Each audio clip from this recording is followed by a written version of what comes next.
Good morning, ladies and gentlemen. May I have your attention, please? Thank you. Please raise your hand if you did not get red mark for today, the 4th of November. Let's go ahead and get started with our discussion today. I'm super excited because today we'll be developing a strategy to find nth roots of equations where we have power functions like x squared equals a number, or x cubed equals a number, or even x to the 6th, right, equals a number, kind of like your reading questions. But first we need to make sure that we're comfortable with using geometric formulas, formulas for geometric sequences like we developed last class during first half before our quiz. So let's go ahead and take a look. Write the first 4 terms of the sequence given by, and it looks like we have a recursive definition for some sequence, where the first term is for free, and then we have a rule. A rule gives us the current term based on the previous term. Be ready to share with the class when I call on you. What am I going to use for my first term in this geometric sequence? What am I going to use for my first term? Katie? Negative 4, thank you. That's given, right? That's given as g sub 1. We get that for free, and now I'm going to apply my pattern. What does my pattern tell me to do to get successive terms, right? What am I going to do to generate successive terms based on my recursive formula? Adam?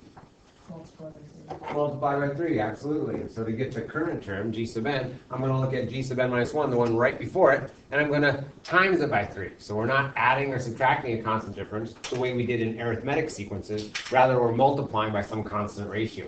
And so this time, we're multiplying everything by 3. So here we go. We get the next term. Negative 4 times 3 is negative 12. To get the next term, I'll look at the previous term, negative 12, and multiply it by 3. So negative 12 times 3 is negative 36. And then times 3, 90, 108, so 108. And raise your hand if you had these first 4 terms. Way to go, you guys.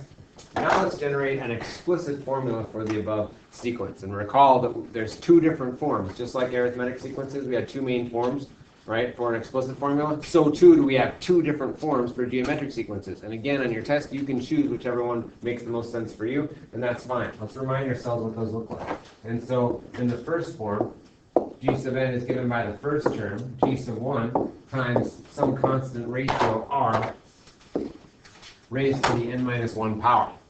Or we could also use g sub n equals, and this time we won't use the first term as the multiplier in front, we'll use the 0th term. Again, that's a ghost term. It's not actually out there. We have to go backwards once in the pattern to generate the 0th term. It's the same constant ratio r, right? It's the same constant ratio r in each term, but the differences are right here. G sub 0 versus g sub 1. In arithmetic sequences, I typically use the one that counted backwards and got the 0th term, right? Because it looked like slope-intercept form.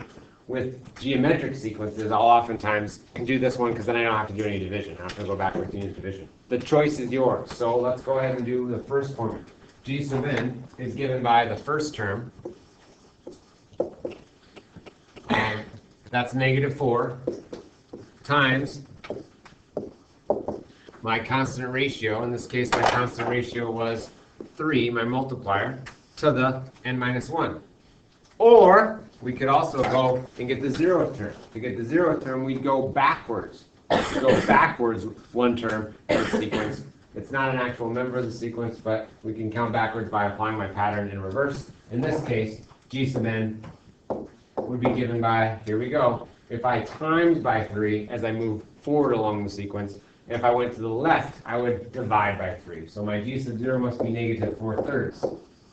And then times my constant ratio to the n.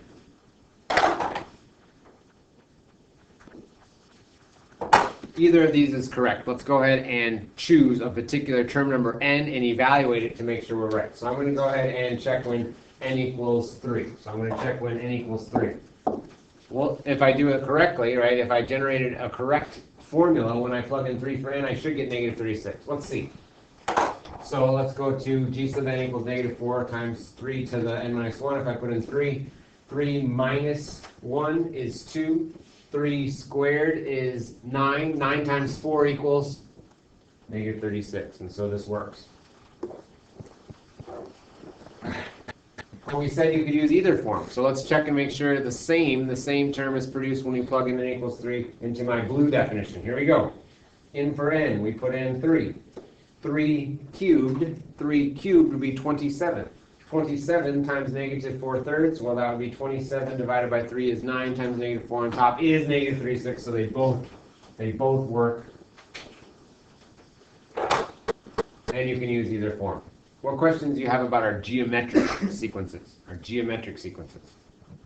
All right, then our setup for today's activity involves solving equations. We have linear equations here. We also have some equations that involve squaring terms, right? And we know from our last unit that we have to be on the lookout for multiple solutions whenever we have that exponent that's greater than 1. So how do we solve these problems? Well, it depends on what they look like. We can reverse and undo our forward evaluation steps in order to solve.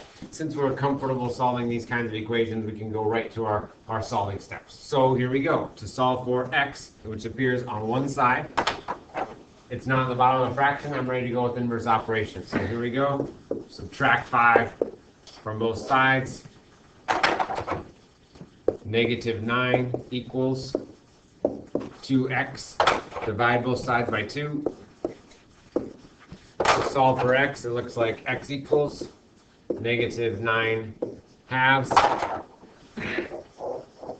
Raise your hand if you already had that. So who had x equals negative 9 halves for the first one? Awesome, thanks, hands down. For the second one, what would be my best first step? Go ahead and tell the class when I call on you. So what would be my best first step to solve for number 2? Logan? You would add 7 to both sides. Add 7 to both sides, thank you. So we'll add 7 to both sides. That'll get my squaring term, x squared alone on one side of the equal sign. Combining like terms, x squared equals 4. Now how will I undo that squaring, right? What am I going to do to undo that squaring? Tyler? Take the positive and negative square root. Wonderful. And so if x squared equals blah, then x is given by the positive and negative square root of blah. And thank you for including both the positive and negative square root. When you're the one creating the square root as a means to undo squaring for solving equations, that's when we have to consider two possibilities. Sometimes this will reduce, sometimes it won't. I can always break it up into two separate paths. In this case, the paths are just the answers, right? X equals the positive square root of 4 is 2, or x equals the negative square root of 4 is negative 2. Let's check those in the original. Subtract this negative 1. Negative 2 goes into x in the original. Negative 2 multiplied by itself is positive 4. Positive 4 minus 7 does equal negative 3. And so we found our solutions here. And raise your hand if you have both of those. So do you have both of those? So lots of people have one of them. Okay, good. Thanks, hands down. Let's take a look at number 3. What would be your best first step to solve number 3? Go ahead and tell the class. Carson, you? Subtract 5 on both sides. Thank you. That's perfect. That'll get my squaring equation alone, just like in the previous. X squared equals negative 4.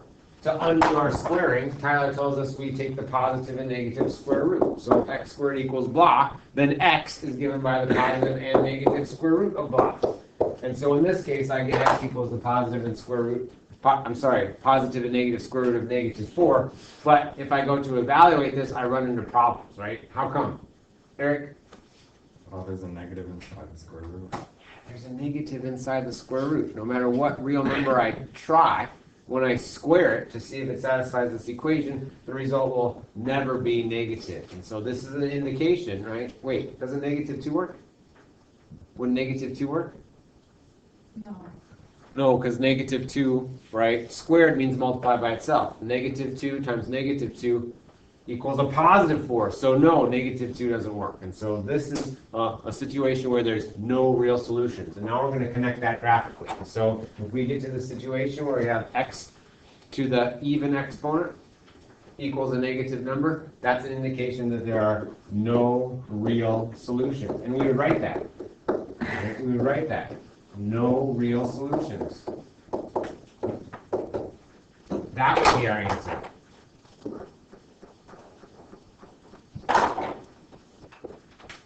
And we can't have a negative number inside of a square root, or as it turns out, an even root, right, and still have a real answer. Let's go ahead and make a graphical connection between these three equations. So everybody, we need our graphing calculator, okay? We need our graphing calculator. I'm going to go ahead and pull up the emulator, and we're going to go ahead and take a look at this. Graphically, we can make a connection between those real solutions that we found algebraically for Bellwork and the appearance of the graph if we consider each side of the original equation to be a function. Okay, so what we're going to do is we're going to use our graphing calculator to solve the same equations graphically. You'll be using this during your activity, so please make sure you're paying close attention to our steps. In the left side of each equation, we're going to put that in the y equals menu. And so for this first one, we would put negative 4 as its own function in the y equals menu. So everybody, let's go ahead and put y equals negative 4 as my first function in my y equals menu. The second side of the right side rather, of the equation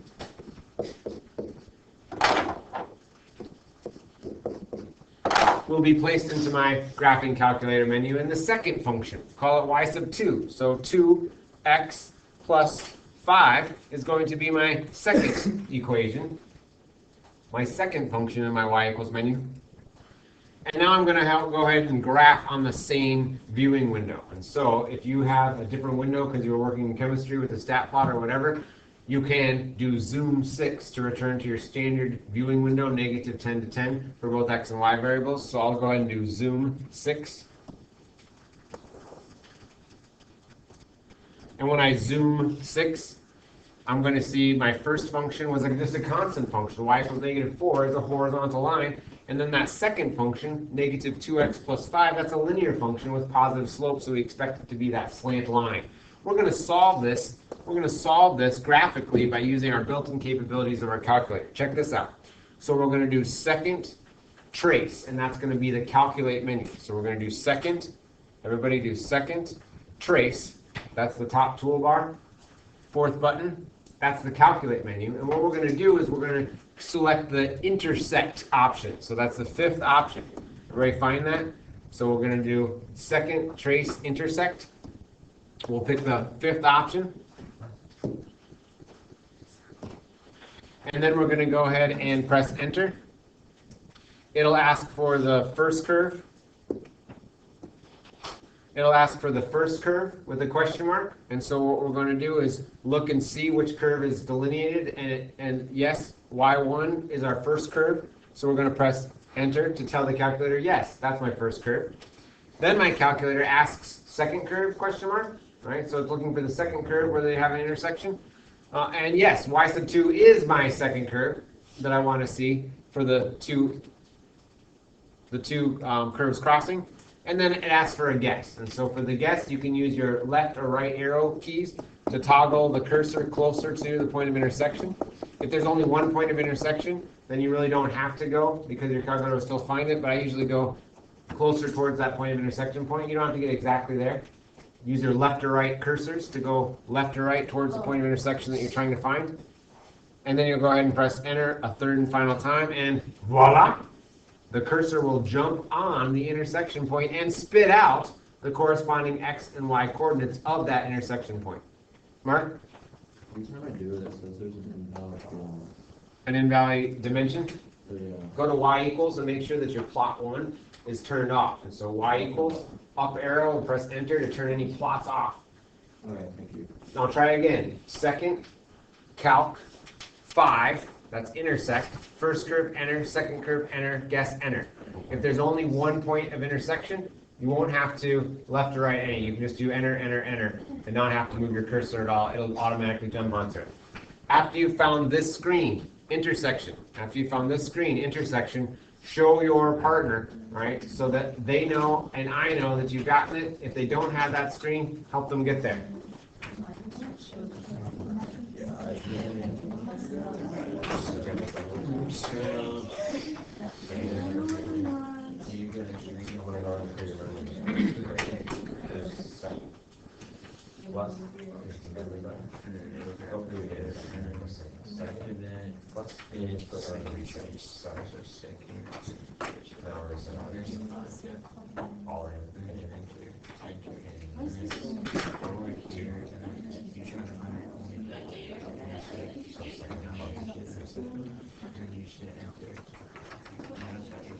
Okay, at this stage, everybody have intersection points? Raise your hand if you don't have intersection point.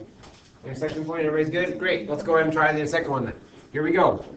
X squared minus 7 equals negative 3. So what are we going to do? We're going to go ahead and let x squared minus 7 be y sub 1. We're going to let negative 3 be y sub 2. Everybody, go to your y equals menu, clear out your previous functions, and we'll enter y sub 1 now is x squared minus 7. Everybody do it. X squared minus 7.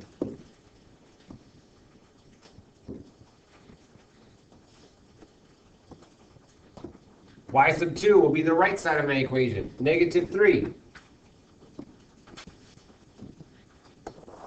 All right, let's go ahead and find the intersection points. Here we go. Second trace is the calculate menu. Everybody do it. Fifth option is intersect, so we want the fifth option.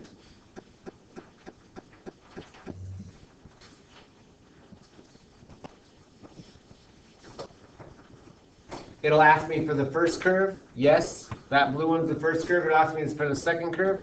Yes, that red one's the second curve. And now because I have two intersection points, I do need to toggle between the two. So I can get which one?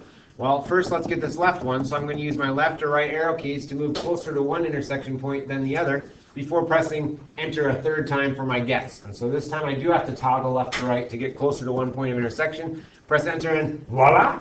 The cursor jumped on the intersection point and spit out the coordinates, right? It spit out the coordinates, in this case, negative 2, comma, negative 3. So I want that screenshot. When you've gotten the word intersection at the bottom, go ahead and show your partner. So everybody do it. Show your partner. If your partner doesn't have it, then you can help them get it.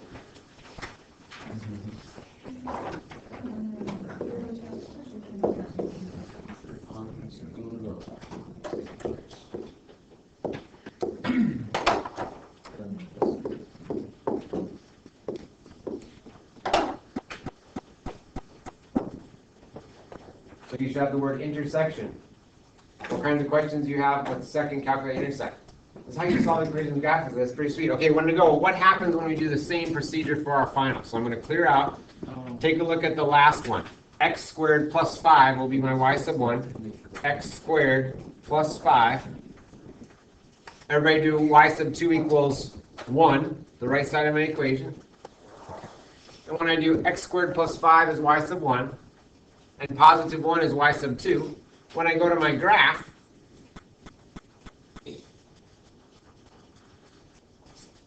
what's different about this picture than the previous two?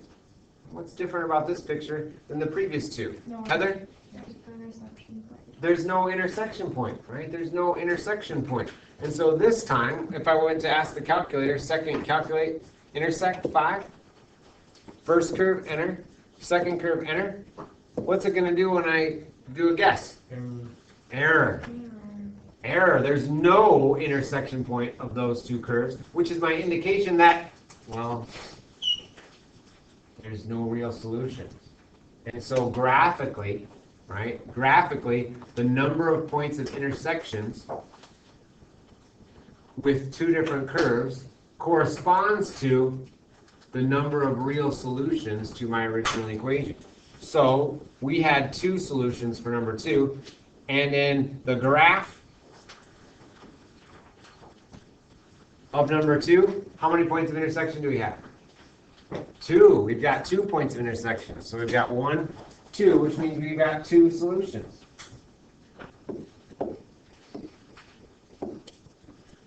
Right?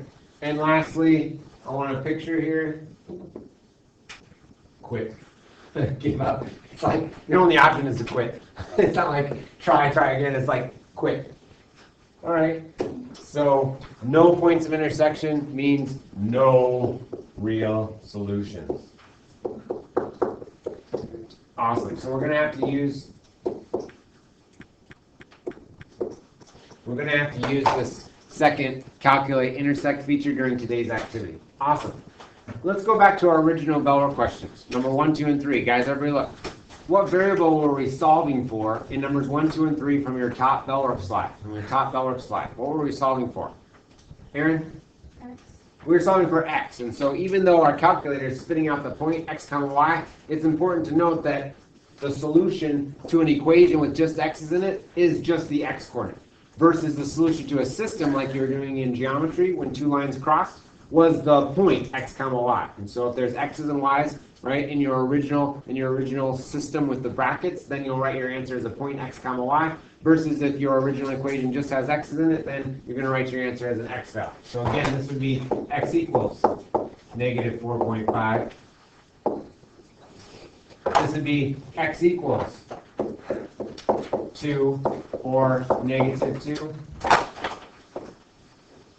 And this would be no real solutions, right? No real x values. What questions do you guys have about our intersect feature on the graphing calculator? Super powerful, and you'll use that. Sometimes we can't solve algebraically. Sometimes there's no way to solve an equation algebraically using pencil and paper methods, and we have to rely on the numeric approximation generated by our built-in software on our graphing calculator. So that's super powerful. Like if we had e to the x, right? E to the x, an exponential equation mixed with an algebraic, like an x squared, together, right? We can solve each of those separately, but if they're mixed together on the same side of an equation, we have no way to algebraically solve for x. We have to use our graphing calculator. All right, let's go ahead and take care of our homework check then. At this time, please take out your homework assignment number 3. If you show me your reading question 7-6, then you'll be eligible for a 5th point. If you didn't do your reading question, your maximum in campus score will be 4, and we gain that by doing the number you completed out 22, divide, enter, multiply by 4. And then if you did that reading question, you can add an additional point.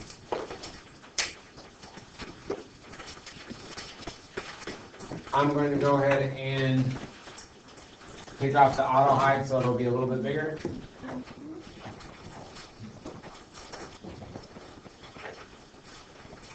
Let's round to the nearest half point, 0 to 5 for assignment number 3. Please staple multiple pages together. There's a stapler on the side activity table and one on the front table. Make sure you're stapling it during the homework check so that when it's time to pass in, we're ready to go. And what questions do you have about your Infinite Campus score today? Great. Then let's go ahead and do pencils down, please, ladies and gentlemen. And let's get our grading pens. So with our grading pens now, let's go ahead and check.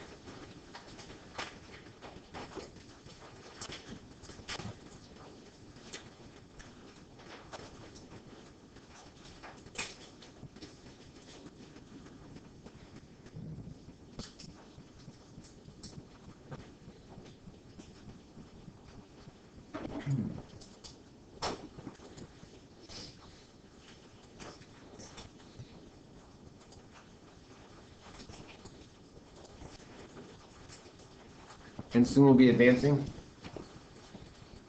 Logan? What should I do? I did like the wrong section.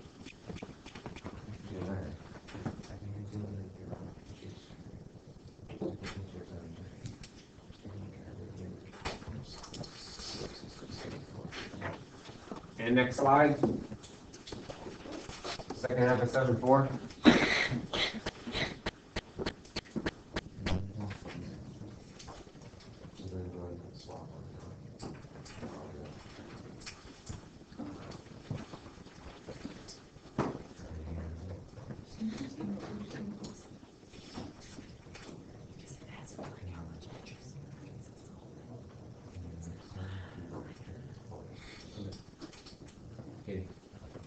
With like these, I should do the whole answer. I just subtracted it for how much was finished. Because it said how much.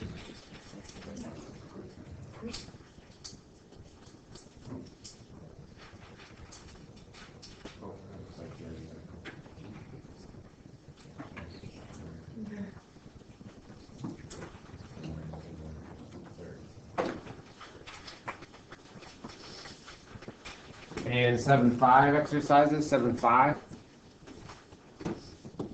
First half.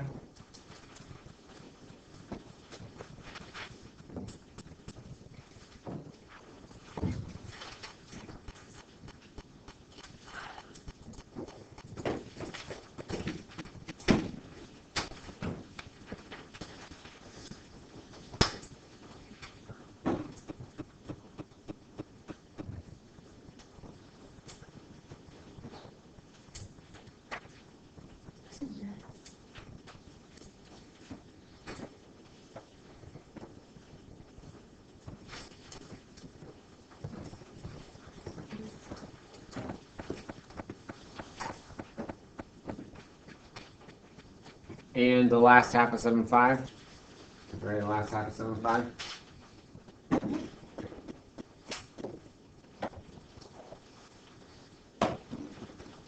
out of it again? 22.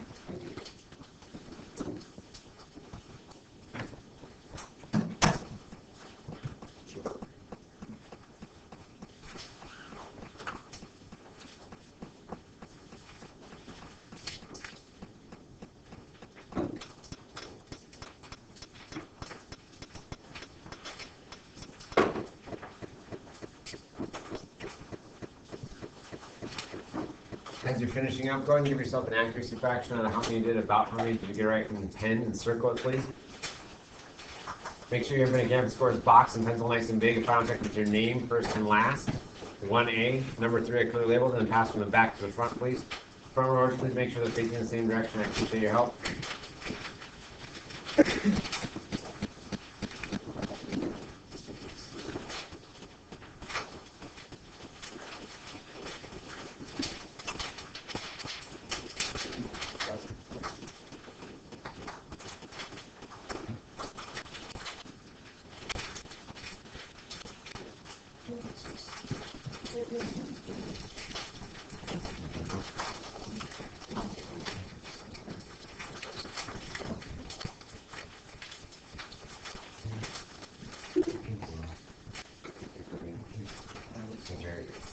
Thank you, ladies and gentlemen. I appreciate your help. Okay, let's go ahead and refocus on today's content objectives. And so today we're going to develop and find nth roots. And so we already have an idea of what roots are in today's Bellwork. You guys found some roots, right? A root is a value of x that makes the equation true. We typically call, right, roots solutions to these power equations like x squared equals 4. X squared equals 4 has two roots, x equals 2 and x equals negative 2. Because in each case, if we take the x value that's a solution, that's a root, and we square it, then it made a true statement. It made a true statement. Today we're going to be able to evaluate b to the n when b is positive and n is the reciprocal of a positive integer. Ooh, there's that pirate's favorite letter. R, reciprocal, showing up again. We're going to find all real solutions to an equation x to the n equals b. We're going to recognize properties of nth roots, and we're going to solve some real-world problems that can be modeled with expressions that involve nth roots. Okay? So for our setup for today's activity, in which you'll have an opportunity to earn up to 1, 2, 3, 4, 5 blue stamps today, right? I want you to think back to what we already know about roots. If y is an nth power of x, then x is an nth root of y. Real numbers may have 0, 1, or 2 real nth roots. Remember the idea of square roots. X is a square root of w if and only if x squared equals w. Let's think about that for a minute. 2 is a square root of 4 because 2 squared equals 4. So with numbers, this means we can show 5 as a square root of 25 because 5 squared equals 25. What other number is a root of 25? What other number is a square root of 25? Olivia? Negative 5, right? How come? Because negative 5 squared multiplied by itself equals positive 25. So in that case, there's two real nth roots. There's my parentheses. There's my parentheses. In the same way, we can describe cube roots. X is a cube root of w if and only if x cubed equals w. It's not so far with cubing. We could show 2 is a cube root of 8 because 2 cubed equals 8. Yeah? Is negative 2 then a cube root of 8? Right? Is negative 2 a cube root of 8? Carson, you? If you multiply negative 2 by itself 3 times, it's negative. Absolutely, good job. And so in this case, there's only one real cube root of 8, and that is x equals 2. So no, thank you, Carson. And let's write that. Negative 2 cubed does not equal 8. It equals negative 8. Good. All right. So the following activity, that's activity 2, is going to help you better understand the idea of roots, other than square roots, right, which we have from our Bellwork and are very familiar with. It will also introduce the concept of writing roots with rational exponents, and we'll return to that in 2 more days. We're going to use rational exponents right? As we evaluate expressions and then ultimately solve power functions even with fractional exponents. So we're going to complete the activity in our small groups, so not just your partner, but we are going to move the desks, not yet, in just a minute though. We're going to stop at these following exercises and get them stamped. So stamped eligibles, you can put a little circle around the following: 3B, 6, 7E, 9C, and then summary C. Make sure you're on the lookout for multiple solutions when you get to that summary. Up to 5 stamps possible, and then we're going to come together for our closure. And for our closure today, we need a little bit more than 5 minutes, and so we're aiming for around 9:38, which should be plenty of time for you to work through, earn your stamps today together in your cooperative learning groups, and then we'll get about 7 minutes for our closure. So we're aiming for around 9:38. Make sure we have time for closure. I'm going to go ahead and pause the recording now, and if you go ahead and scoot into your groups and get started right away. Excellent. So everybody got your stamps for today's activity. That's great news. Let's go ahead and summarize our new findings. So how many real solutions does the equation x to the n equals k have if n is even, right? If n is even and k is positive, versus 2, if n is even and that number k is negative, versus number 3, if n is odd and k is negative. Let's go ahead and take a minute and write down the number of real solutions. For each of those, be ready to explain and share your responses.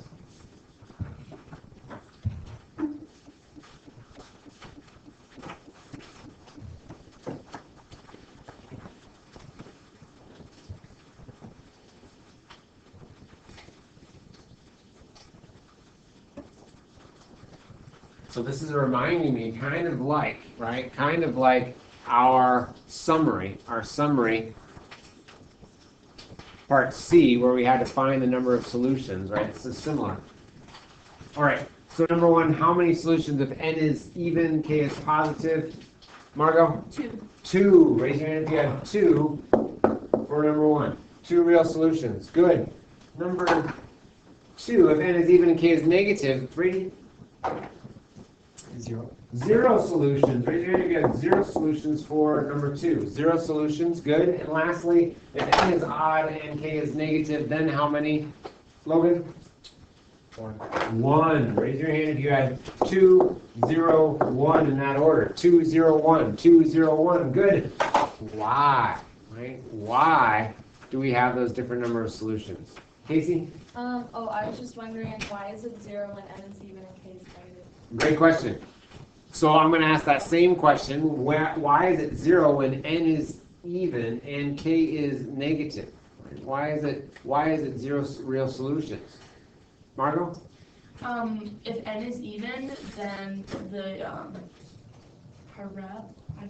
parabola will be in the top 2 quadrants, and so it'll never be a negative number.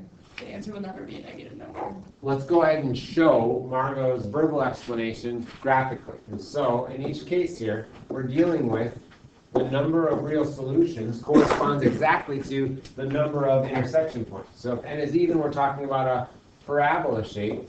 If n is even, we're talking about a parabola shape. If n is odd, we're talking about a cubic shape. All right, so if I have a positive constant k, that's going to show up graphically in the top 2 quadrants, right? How many intersection points exist? How many intersection points exist when n is even and k is positive? 2 intersection points. There's my 2. Right? There's my 2. How many intersection points exist when n is even and k is negative, right? And k is negative. Well, that would be down here. How many times does that parabola cross this? 0. 0 times. 0 points of intersection means 0 real solutions. How many times does an odd graph cross a negative constant? 1 time. That's why there's 1 real solution. Does that make sense? What if k was positive for number 3? That wouldn't change my answer to number of real solutions at all, because an odd power function is going to cross either a positive or negative constant function 1 time. Awesome. All right. Now let's go ahead and do the procedure. If x to the n equals k, how do we procedurally solve for x by hand? That is, how do we undo an nth power? What were you doing to solve in those last ones? Go ahead and share with the class when I call on you. How do we undo that nth exponent, that nth power? What do we do procedurally? Adam? Take the one, but still power one over. Absolutely. We raise both sides to the 1nth power. So we're basically raising to the 1nth power, and that was called the exponent theorem, right? The exponent theorem. So we undo a 7th root by raising to the 1/7 exponent. We undo a 6th root by raising both sides to the 1/6 power. That undoes an nth power by raising to the 1/n power. Awesome work today. What questions do you guys have about your closure? Great job, and good job with your stamps. I'll go ahead and stop the recording here.